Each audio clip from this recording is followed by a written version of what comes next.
Hello दोस्तों, S for Suren के channel पे मैं सुरेन आपका एक बार फिर से वेलकम करता हूं। दोस्तों, आज 10th क्लास की आईटी में हम लोग डिस्कस कर रहे हैं अपने यूनिट 2 को। यूनिट 2 जिसका नाम है सेल्फ मैनेजमेंट स्किल्स। इस यूनिट से रिलेटेड बहुत सारी बातें हम लोग जो क्लास 9th में कर चुके हैं, अब यहां थोड़ा सा कुछ एक्स्ट्रा होगा।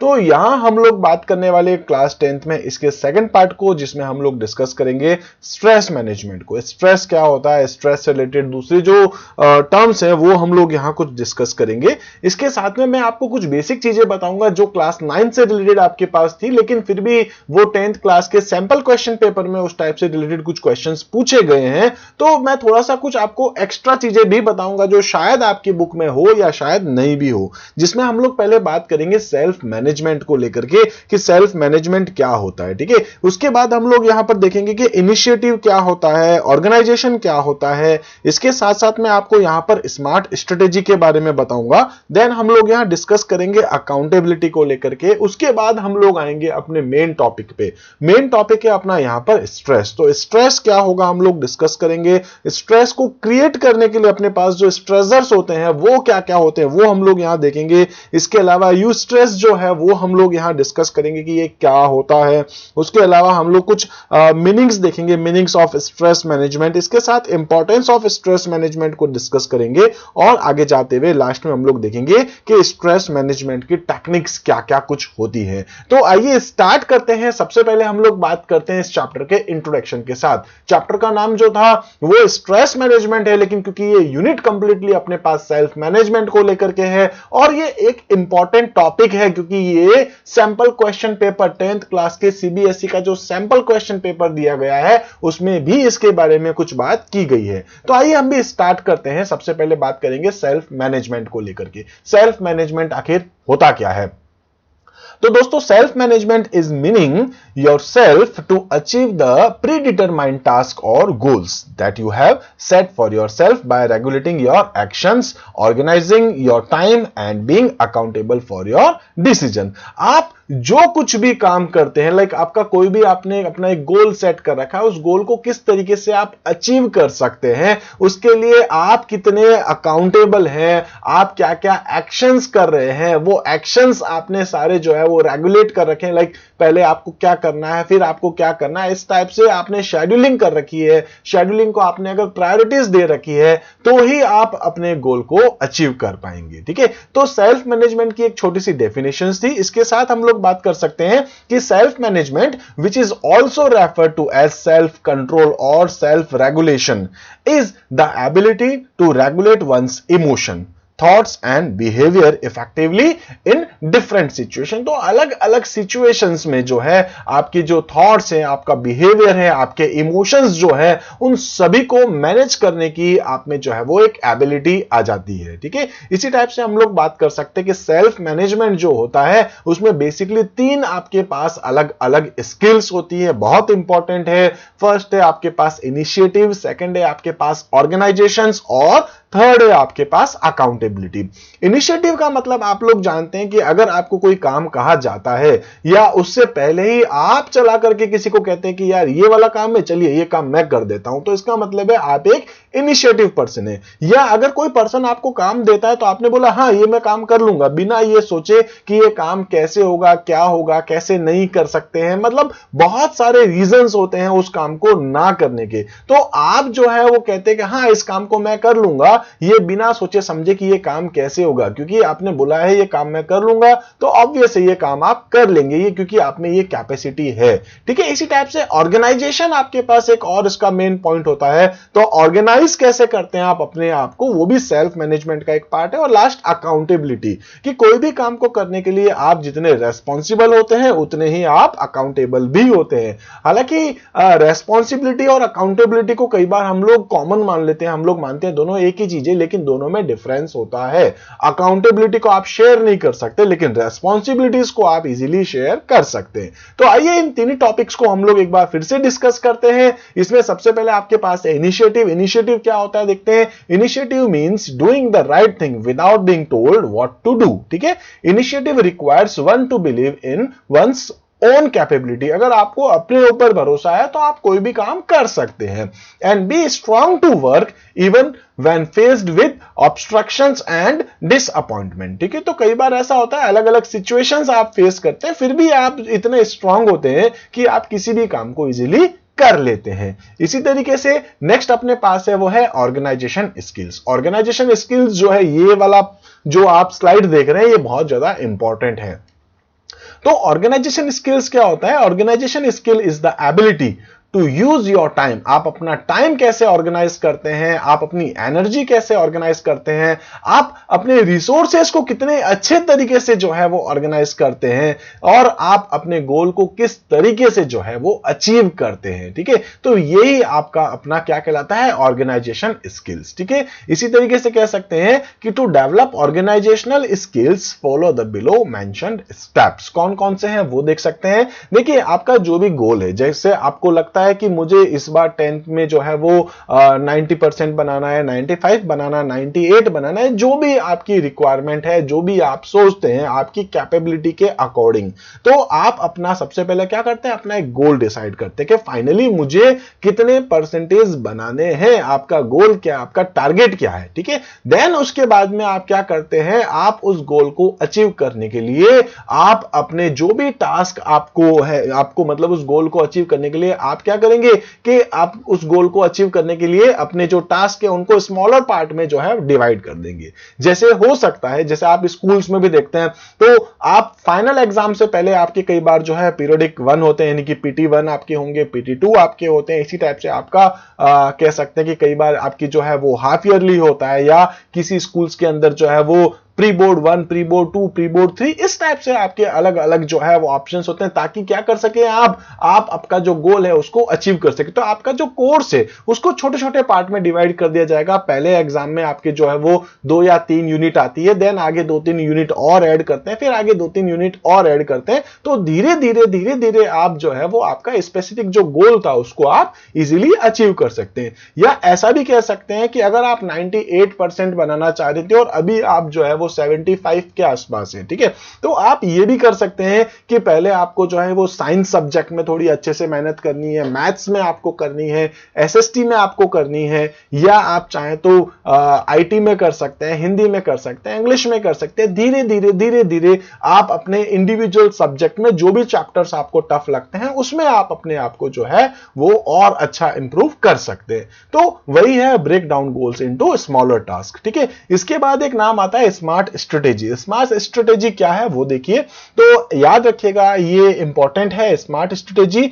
एस का मतलब होता है यहां पर स्पेसिफिक, ठीक है। स्पेसिफिक मतलब आपका गोल क्या है, वो एक स्पेसिफिक गोल आपका होना चाहिए, और उस गोल को अचीव करने के लिए, ठीक है, उस गोल को अचीव करने के लिए आप क्या करेंगे? स्मॉलर पार्ट में, स्मॉलर टास्क में जो है अपने गोल को ब्रेक डाउन कर लेंगे। तो वहां पर नेक्स्ट आएगा एम का मतलब हो जाएगा मेजरेबल।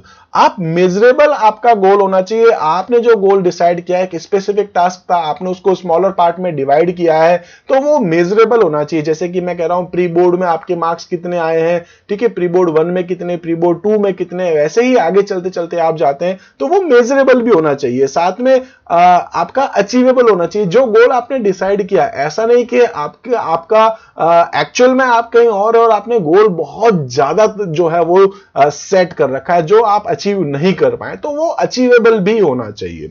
इसी टाइप से रियलिस्टिक होना चाहिए। रियलिस्टिक का मतलब है कि बहुत ज्यादा, जैसे अचीवेबल से रिलेटेड ही ये हो सकता है। अचीवेबल का मतलब है वो कोई भी, या कोई आप जो है उसको अचीव कर सके, और साथ में वो रियलिस्टिक भी होना चाहिए। मतलब आप ये कोई दूसरा पर्सन भी उसको अचीव कर सके, या वो रियलिस्टिक होना चाहिए। इसके साथ साथ टाइमली होना चाहिए, टाइम बाउंड होना चाहिए कि भाई मुझे ये जो काम है वो इतने टाइम में, इतने घंटों में, इतने दिनों में, इतने महीनों में करना है, ठीक है। तो ये स्पेसिफिक आपके पास जो था, specific, measurable, achievable, realistic and timely या टाइम बाउंड, तो ये आपके पास एक स्मार्ट स्ट्रेटेजी होती है। इसी तरीके से आपके पास यहां पर हम कह सकते हैं कि आप अगर अपनी ऑर्गेनाइजेशन स्किल्स को और इंप्रूव करना चाहते हैं, तो यहां आपको कुछ और चीजों के बारे में ध्यान रखना पड़ेगा। सबसे पहले आपके पास आता है टाइम मैनेजमेंट, ठीक है। आपको टाइम मैनेज करना आना चाहिए। लाइक आपने डिसाइड कर रखा है कि सपोज मैं बात करता हूं किसी ऐसे पर्सन के बारे में जो कोई कंपनी को ऑन करते, ठीक है। तो उन्होंने डिसाइड कर रखा है कि यार इस साल में मुझे जो है वो 2 लाख का या 1 करोड़ का या 2 करोड़ का टर्नओवर करना है। तो उन्होंने क्या कर रखा था, ये डिसाइड कर लिया टाइम मैनेजमेंट करना है, भाई 1 साल के अंदर मुझे ये कुछ करना है। और उसमें भी क्या होगा, वो ये देखेंगे कि यार अप्रैल, क्योंकि ये अप्रैल से मार्च तक फाइनेंशियल ईयर चलता है, तो अप्रैल में इतना करना है, उसके बाद मई में इतना करना है, जून में, जुलाई में इतना इतना, इस तरीके से मुझे उसको अचीव करना है। तो टाइम मैनेजमेंट करना बहुत ज्यादा जरूरी है। इसके अलावा प्लानिंग्स होनी चाहिए, क्या करेंगे, कैसे करेंगे, वो सारी चीजों की प्लानिंग्स होनी चाहिए, ठीक है। प्रायोरिटीज एंड शेड्यूल, तो प्रायोरिटीज एंड शेड्यूल के बारे में भी आपको पता होना चाहिए कि प्रायोरिटीज क्या क्या है, किस तरीके से आपको क्या काम करना है, पहले कौन सा काम करना है, और उसके अलावा उसकी शेड्यूलिंग आपको करनी, कि पहले आपको ये काम करना है, फिर ये करना है, फिर ये करना है। इस टाइप से पूरा शेड्यूल होना चाहिए और उस शेड्यूल को आपको फॉलो भी करना है। इसी टाइप से नेक्स्ट आपके पास है वो है spending the right time on right activity. तो जैसे आपने प्रायोरिटी सेट करी है, ठीक है, तो उसके अकॉर्डिंग राइट एक्टिविटी को राइट टाइम आपको देना जरूरी है। इसी टाइप से नेक्स्ट है आपके पास वो है estimate time required for each task, ठीक है। तो जो भी आपका टास्क है उसको जो भी एस्टिमेटेड टाइम आप लोगों ने दे रखा है या डिसाइड कर रखा है वो आप उसको देवे भी। और उसके अलावा क्या होता है, कई बार अपने पास वर्कलोड थोड़ा ज्यादा हो जाता है, तो आप दूसरा कोई भी आपको काम देता है तो आप उस काम को लेते रहते हैं, हाँ ये भी करना है कर लूंगा, ये भी करना है ये भी कर लूंगा। तो उससे क्या होगा कि आपके पास बर्डन ज्यादा हो जाएगा, तो जो काम एक्चुअल में आप करना चाहते थे या तो वो हो ही नहीं पाएगा या वो बहुत ज्यादा लेट हो जाएगा, अननेसेसरी आप स्ट्रेस लेंगे। तो इससे अच्छा है कि आप किसी को मना करना भी सीखें। तो नेक्स्ट है आपके पास लर्न टू से नो। कई बार किसी सिचुएशंस में आपको किसी को मना भी करना होता है। इसी टाइप से नेक्स्ट अब हम बात करने वाले हैं वो है अकाउंटेबिलिटी को लेकर के। अकाउंटेबिलिटी जैसे कि रेस्पॉन्सिबिलिटीज होती है, ठीक है, बट रेस्पॉन्सिबिलिटी और अकाउंटेबिलिटी में थोड़ा सा डिफरेंस होता है। डिफरेंस ये है कि responsibility can be shared while accountability is personal, ठीक है। जैसे कि अगर आप किसी, मैं एज्यूम कर सकता हूं, सपोज कि मैं किसी स्कूल का प्रिंसिपल हूं सपोज, ठीक है, तो मेरे पास क्या होगी, अकाउंटेबिलिटी होगी। रेस्पॉन्सिबिलिटी तो आप कह ही सकते हैं, लेकिन वो एक्चुअल में रेस्पॉन्सिबिलिटी नहीं होगी, वो क्या होगी, अकाउंटेबिलिटी होगी। स्कूल का रिजल्ट से लेकर के जो कुछ भी चीजें वो सारी मेरी जवाबदेही होगी। लेकिन दूसरी चीज अपने पास आती है वो होती है रेस्पॉन्सिबिलिटीज। रेस्पॉन्सिबिलिटीज का मतलब है जैसे कि मैं अपना कोई टास्क आपको देता हूं, यार ये काम मेरा आप थोड़ा सेट कर दीजिए। जैसे कई बार आपने देखा होगा स्कूल्स में हम लोग अपने काम को किसी और को दे देते हैं, ठीक है, तो वो क्या होती है, रेस्पॉन्सिबिलिटीज। तो रेस्पॉन्सिबिलिटी आप शेयर कर सकते हैं, जबकि अकाउंटेबिलिटी जो होती है वो आपकी पर्सनल होती है। इसी टाइप से नेक्स्ट है आपके पास accountability develops the following characters. क्या क्या है वो आपको ध्यान रखना है कि कौन कौन से आपके पास अकाउंटेबिलिटी को डेवलप करने के कुछ फीचर्स है वो आप देख सकते हैं। सबसे पहले आपके पास आता है वो है अवॉइडिंग प्रोक्रास्टिनेशन। प्रोक्रास्टिनेशन का मतलब क्या होता है, टाल मटोल करने की हैबिट। कई बार हम लोग करते हैं, कोई काम आपको कहा जाता है, आप कहते हैं यार छोड़ो यार बाद में कर लेंगे, देखते हैं बाद में देखते हैं, इस तरीके से आप उस काम को टाल मटोल करना शुरू कर देते हैं। तो आपको एक तो इस हैबिट को हटाना है, ठीक है। अगर आप अपने प्रोक्रास्टिनेशन की हैबिट को हटाएंगे तो पक्का आप अकाउंटेबल पर्सन बन रहे हैं। दूसरा है नेक्स्ट वो है आपके पास अडॉप्टिंग प्रॉब्लम सॉल्विंग एटीट्यूड। तो कुछ लोग होते हैं जो प्रॉब्लम सेंटर्ड होते हैं, ठीक है, समस्या आ गई है वो उसी में डूब के रह जाते हैं, यार ये काम हो गया ऐसा है, अब क्या करें अब क्या करें, वो प्रॉब्लम में डूबे हुए रहते हैं। जबकि कुछ लोग होते हैं वो सॉल्यूशन सेंटर्ड होते हैं ना, मतलब उस प्रॉब्लम का सॉल्यूशन क्या होगा वो उसमें सबसे पहले अपना दिमाग लगाते हैं। तो आपको भी यहां पर जो है वो अडॉप्टिंग प्रॉब्लम सॉल्विंग एटीट्यूड रखना है। इसी टाइप से नेक्स्ट है आपके पास मैनेजिंग योर ओन इमोशन। कई बार क्या होता है हम लोग इमोशनल हो जाते हैं, इमोशंस के चक्कर में क्या करते हैं कि आपकी जो रेस्पॉन्सिबिलिटीज है उसको आप थोड़ा सा, या आपकी जो अकाउंटेबिलिटी उसको आप थोड़ा सा इग्नोर कर देते हैं। देखा होगा कई बार ऐसी सिचुएशंस होती है हमारे साथ, हमारे फैमिलीज में कई बार ऐसी बहुत सारी सिचुएशंस होती है कि हम अपने मेन काम को थोड़ा सा इग्नोर करना शुरू कर देते हैं। तो यहां आपको उसको भी ध्यान रखना है, अपने इमोशंस को आपको मैनेज करना है।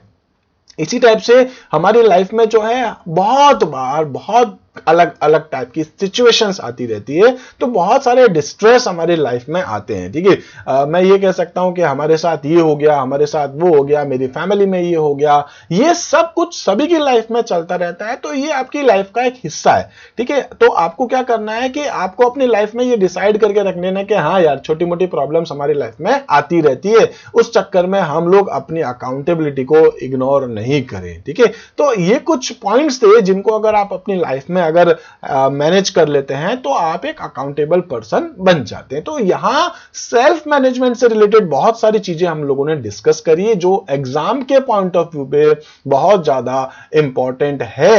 लेकिन साथ साथ में अब हम लोग जो डिस्कस कर रहे हैं वो है स्ट्रेस। ठीक है, स्ट्रेस क्या होता है? तो देखिए, हर एक की लाइफ में, हमारी लाइफ में, चाहे आप किसी को भी पर्सन को ले सकते हैं, सभी की लाइफ में कुछ ना कुछ स्ट्रेस रहता है। ठीक है, अब स्ट्रेस होता क्या है? तो stress is a feeling of emotional और फिजिकल टेंशन। ठीक है, कई बार ऐसा होता है आप इमोशनल टेंशन, आप कह सकते हैं कि इमोशनल फीलिंग्स की वजह से स्ट्रेस होता है। ठीक है, जबकि कई बार कह सकते हैं फिजिकल टेंशंस की वजह से हमारी लाइफ में स्ट्रेस रहता है। तो it can come from any event or thought that you feel frustrated, angry or nervous. ठीक है, तो ऐसा चलता रहता है। ठीक है, तो ये अलग बात है कि किसी की लाइफ में स्ट्रेस ज्यादा होता है, किसी के कम होता है। कोई अपने स्ट्रेस को इजीली मैनेज कर लेता है, कोई नहीं कर सकता है। स्ट्रेस आगे जाते हुए फ्रस्ट्रेशन में कन्वर्ट हो जाती है। बेसिकली स्ट्रेस और फ्रस्ट्रेशन में ज्यादा कुछ डिफरेंस नहीं है और धीरे धीरे आगे जाते हुए डिप्रेशन में आ जाती है। तो उस सिचुएशन तक जाएं उससे पहले ही हमें अपने स्ट्रेस को मैनेज करना है। ठीक है, तो यहां एक एग्जांपल दिया, जैसे कि आपके एग्जाम्स बहुत ज्यादा पास आ गए लेकिन आपको ऐसा लग रहा है कि अभी तक आपकी प्रिपरेशंस कुछ हुई नहीं है, तो उस सिचुएशन में क्या होगा? आपको स्ट्रेस होता है। ठीक है, और भी बहुत सारे ऐसे एग्जांपल्स हो सकते हैं, आप समझ सकते हैं स्ट्रेस क्या होता है। इसी तरीके से अब हम लोग नेक्स्ट बात यहां पर करने वाले हैं कि ऐसे कौन कौन से रीजंस हैं जिसकी वजह से हमारी लाइफ में स्ट्रेस होते हैं। तो stress causing agents are known as stressors. ठीक है, तो स्ट्रेसर्स क्या होते हैं? ऐसे कह सकते हैं कि एजेंट्स हैं, ऐसे रीजंस हैं जिसकी वजह से हमारी लाइफ में स्ट्रेस होता है, which can be self induced और एक्सटर्नल। तो कई बार ऐसा होता है, हमें लगता है कि यार जबरदस्ती के लिए हम लोग ऐसा सोचते हैं अपने मन से, हमारे इंटरनली हमको लगता है कि यार ये वो, और कई बार बाहर से भी हमारे ऊपर कुछ प्रेशर होता है, तो वो आपका एक्सटर्नल। और जब आप अपने अंदर फीलिंग्स, अपने इमोशंस की वजह से जब आपको स्ट्रेस होता है तो वो आपका यहां पर सेल्फ इंड्यूस्ड कहलाता है। ठीक है, इसी टाइप से अब हम लोग कुछ फैक्टर्स को डिस्कस कर लेते हैं। जैसे सबसे पहले आपके पास है थ्रेट।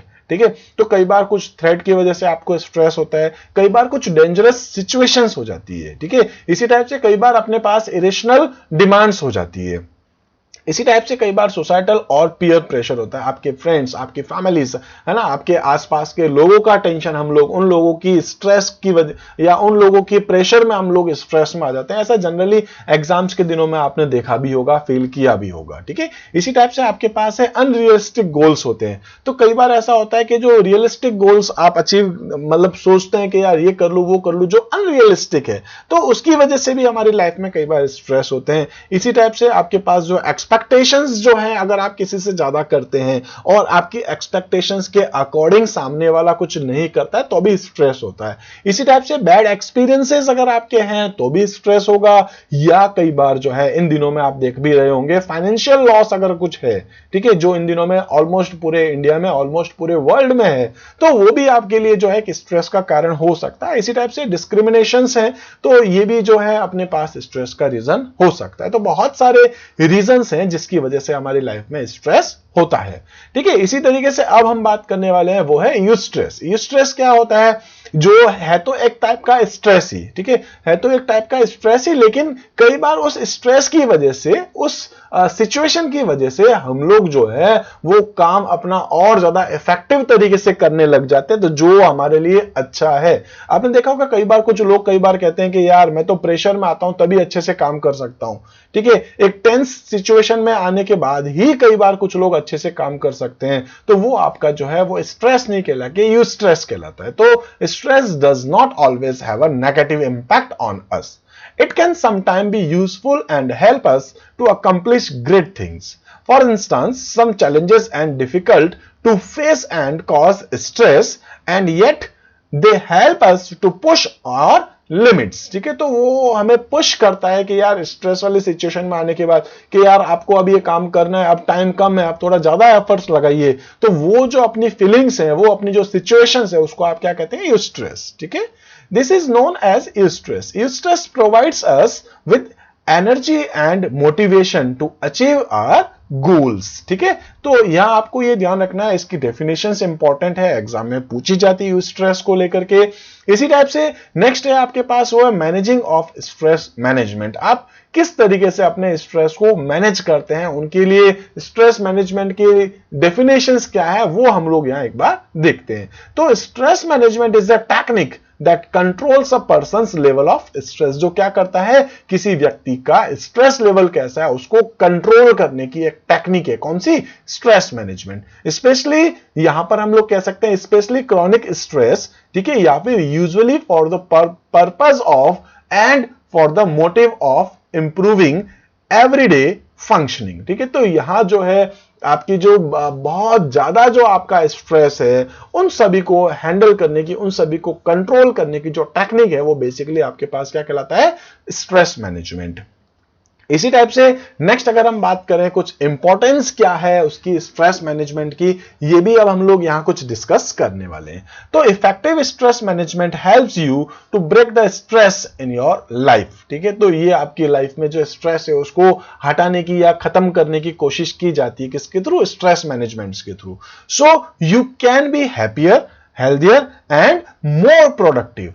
इसी टाइप से हम लोग कह सकते हैं the ultimate goal is a balanced life with time for work, relationship, relaxation and fun. तो यहां आपको ध्यान रखना है कि स्ट्रेस मैनेजमेंट जो टेक्निक्स है वो आप अपनी लाइफ में हमेशा यूज करते रहें। इसी टाइप से कुछ पॉइंट्स, वो इंपॉर्टेंट पॉइंट्स जो स्ट्रेस मैनेजमेंट से रिलेटेड हैं वो भी अब हम लोग यहां डिस्कस कर लेते हैं। तो सबसे पहले मैं आपको बताने वाला हूं कि stress management allows a person to react positively in stressful situation. अगर वो टेंशन में है, स्ट्रेसफुल सिचुएशन में है, तो अभी वो पॉजिटिव रिएक्ट करेगा। कब? जब वो स्ट्रेस को मैनेज कर सकता है। इसी टाइप से कह सकते हैं कि it provides ways to measure the different level of stress so that the inflicted person can resort to self help or seek help from a professional. अगर आपको पता चल जाए कि आपकी लाइफ में स्ट्रेस किस वजह से आया है तो आपको हेल्प हो जाती है, या तो आप खुद अपने लिए हेल्प कर सकते हैं या कुछ प्रोफेशनल्स को आप यूज करते हैं जो आपके स्ट्रेस को मैनेज करवाने में आपकी मदद करते हैं, ठीक है। इसी टाइप से हम लोग कह सकते हैं कि it infuses a sense of control and accomplishment, ठीक है। तो यहां पर जो है वो और भी आपके पास ऐसे बहुत सारे बेनिफिट्स हैं या कह सकते हैं इंपॉर्टेंस रोल प्ले करते हैं आपके स्ट्रेस मैनेजमेंट के अंदर। इसी टाइप से कह सकते हैं it equips you with the ability to handle any situation effectively, ठीक है। तो यहां आपके पास बहुत सारे पॉइंट्स हैं, कुछ और पॉइंट्स भी अब हम लोग यहां डिस्कस कर लेते हैं कि इट हेल्प्स, कौन हेल्प करता है? Stress management. तो it helps to identify distinct stressor, ये बताया यहां पर ही अपन को ये जानने में हेल्प करता है कि आपके स्ट्रेस का कारण क्या है और वो आपके स्ट्रेस जो है वो अच्छे हैं या बुरे हैं। मतलब आप जानते हैं एक स्ट्रेस है और एक यूस्ट्रेस है जो आपके लिए कई बार अच्छे होते हैं, ठीक है। इसी टाइप से कह सकते हैं it helps to bring about a healthy change in one's perception of events, people और सिचुएशंस, ठीक है। इसी टाइप से हम लोग कह सकते हैं कि stress management helps to bridge the gap between the available resources and the unrealistic demands surrounding them. तो ऐसे बहुत सारे पॉइंट्स हैं और भी आप कुछ पॉइंट्स देख सकते हैं। तो इस तरीके से बहुत सारे ऐसे पॉइंट्स हैं जो इंपॉर्टेंस रोल प्ले करते हैं अगर आप स्ट्रेस को मैनेज कर सकते हैं। इसी टाइप से कुछ और हम लोग अगर बात करें तो वो है अपने पास स्ट्रेस को किस तरीके से मैनेज करते हैं, उसकी टेक्निक्स क्या है।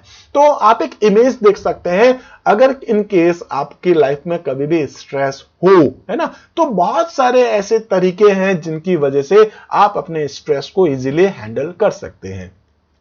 इनमें से आप आई थिंक आप सारे के सारे आप फॉलो भी करते होंगे या कुछ तो पक्का करते होंगे। जैसे सबसे पहले आपके पास जो लिखा है वो है टाइम मैनेजमेंट। टाइम मैनेजमेंट का मतलब क्या होगा कि एक प्रॉपर टाइम मैनेजमेंट अगर किसी का है तो वो जो है इजीली अपने स्ट्रेस को मैनेज कर सकता है, ठीक है। एक टाइम, अपने टाइम मैनेजमेंट के अकॉर्डिंग अगर आप सही चल रहे हैं तो उसकी वजह से जो फालतू के जो आपके स्ट्रेस हो रहे हैं उनको आप इजीली हैंडल कर सकते हैं। अच्छा, इमेज में देख सकते हैं सबसे पहले है स्लीप वेल है। तो स्लीप वेल मतलब यहां पर आप अच्छे से नींद लीजिए। अगर दिन में आप 7 से 8 घंटे अगर सोते हैं तो आपके स्ट्रेस लेवल को कम किया जा सकता है, ठीक है। इसी टाइप से आप कह सकते हैं टैकलिंग द प्रॉब्लम, आप किसी भी प्रॉब्लम्स को अच्छे से टैकल कर सकते हैं। इसी टाइप से अवॉइड स्ट्रेस, आप स्ट्रेस को इग्नोर भी कर सकते हैं। आप इजीली जो है वो एक्सरसाइज करते हुए भी अपने स्ट्रेस को मैनेज कर सकते हैं। इसी टाइप से अच्छा खाइए, ईट वेल, इसी टाइप से आपकी जो भी हॉबीज हैं, लाइक बाहर घूमने जाने की है, म्यूजिक की है, ठीक है, कुछ भी प्ले की है, तो वो सब कुछ आप यहां पर उनको यूज कीजिए जिससे कि आप अपने स्ट्रेस को इजीली हैंडल कर सकते हैं। इसी टाइप से मेडिटेशंस हैं, रिलैक्सेशंस हैं, ठीक है, इसी टाइप से वैकेशंस पे आप जा सकते हैं, ठीक है। तो और भी बहुत सारे पॉइंट्स है जो अभी हम लोग यहाँ डिस्कस करने वाले हैं। तो आइए देखते हैं। सबसे पहले हम लोगों ने बात करी है टाइम मैनेजमेंट को लेकर के, नेक्स्ट अपने पास वो है हेल्दी डाइट। तो अगर आप एक हेल्दी डाइट लेते हैं, having a healthy diet will also help you to reduce stress, ठीक है। Eating a balanced diet such as dal, roti, vegetable and fruits will give you the strength to do your daily work efficiently, ठीक है। तो ये जो चीजें हैं वो आपको बहुत स्ट्रेंथ देता है जिससे कि आप अपने डेली जो भी आपके काम है आप उनको बहुत अच्छे से कर सके। तो एक हेल्दी डाइट आप लोग ले सकते हैं। इसी तरीके से नेक्स्ट अपने पास यहाँ है योगा है, फिजिकल एक्सरसाइज है एंड फ्रेश एयर है। तो ये योगा, फिजिकल एक्सरसाइज या जो खुली हवाएं आप जो ले रहे हैं, यानी कि ऑक्सीजन अगर आप ले रहे हैं, अच्छा फ्रेश ऑक्सीजन ले रहे हैं, तो वो भी आपके स्ट्रेस को हैंडल करता है। देख सकते हैं healthy lifestyle is essential for students. Stress is generally lower in people who maintain a healthy routine, ठीक है। इसी टाइप से कह सकते हैं कि doing yoga, meditation and deep breathing exercise help in proper blood circulation and relaxes the body, ठीक है। तो यहां आपको इन चीजों को ध्यान रखना है। आप भी करिए, योगा करिए, मेडिटेशंस करिए, डीप ब्रीथिंग एक्सरसाइज कीजिए जिससे कि आपका जो ब्लड सर्कुलेशन है वो आपके लिए बहुत अच्छा रहे और आप रिलैक्स फील भी करें, आपकी बॉडी रिलैक्स फील भी करे। इसी टाइप से हम लोग कह सकते हैं कि इवन टेकिंग अ वॉक और playing in the park will help you get a lot of fresh oxygen which will help you become more active। इसी टाइप से नेक्स्ट अपने पास वो है पॉजिटिविटी है।